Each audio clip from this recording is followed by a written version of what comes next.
কাজাখস্তানে Azerbaijan এয়ারলাইন্সের উড়োজাহাজ বিধ্বস্তের ঘটনায় রাশিয়া জড়িত বলে মন্তব্য করেছেন আজারবাইজানের প্রেসিডেন্ট ইলহাম আলিয়েভ।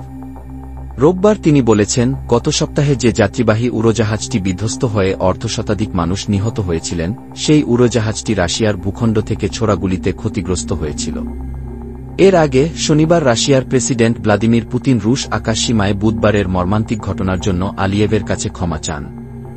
ইউক্রেনীয় ড্রোন মোকাবিলার সময় ভুলবশত রুশ প্রতিরক্ষা ব্যবস্থা থেকে ছোড়া গুলিতে আজারবাইজানের উড়োজাহাজটি বিধ্বস্ত হওয়ায় গভীর দুঃখ প্রকাশ করেন পুতিন। তবে ক্রেমলিনের দেওয়া বিবৃতিতে উড়োজাহাজটিতে সরাসরি গুলি চালিয়ে ভূপাতিত করা হয়েছে কিনা সেই বিষয়ে সুনির্দিষ্ট করে কোনো তথ্য উল্লেখ করা হয়। যদিও উড়োজাহাজ বিধ্বস্তের এই ঘটনায় রাশিয়া একটি ফৌজদারি মামলা চালু করা হয়েছে বলে বিবৃতিতে জানানো হয়েছে। রোববার রাষ্ট্রীয় টেলিভিশনে দেওয়া ভাষণে আলিয়েভ বলেছেন, আমাদের উড়োজাহাজটি দুর্ঘটনাবশত গুলির কবলে পড়েছিল। রাশিয়ার দক্ষিণাঞ্চলীয় শহর গ্রোজনির দিকে যাওয়ার সময় উড়োজাহাজের জিপিএস সিস্টেমগুলোতে ইলেকট্রনিক জ্যামিংয়ের কারণে এই দুর্ঘটনা ঘটেছে। আজারবাইজানের এই প্রেসিডেন্ট বলেন, দুর্ভাগ্যবশত প্রথম 3 দিনে আমরা রাশিয়ার কাছ থেকে কেবল অযৌক্তিক বক্তব্য শুনেছি। তিনি বলেন, রাশিয়ার বিবৃতিগুলোতে পাখির আঘাত অথবা গ্যাস সিলিন্ডারের বিস্ফোরণের কারণে দুর্ঘটনা ঘটে থাকতে পারে বলা হয়েছিল। রাশিয়ার সঙ্গে ঘনিষ্ঠ সম্পর্ক রয়েছে আলিয়েভের। মস্কোর শীর্ষস্থানীয় বিশ্ববিদ্যালয়ে পড়াশোনাও করেছিলেন তিনি।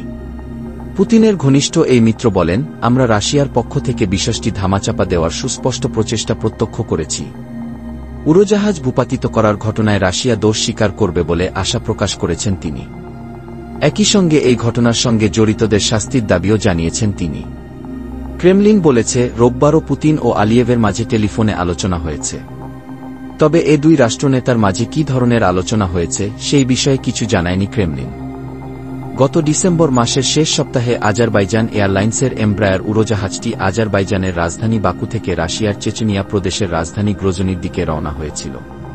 সেদিন গ্রোজনিতে ব্যাপক কুয়াশার কারণে বিমানবন্দরের রানওয়ে অস্পষ্ট হওয়ায় ফের বাকুর দিকে ফিরে আসছিল বিমানটি।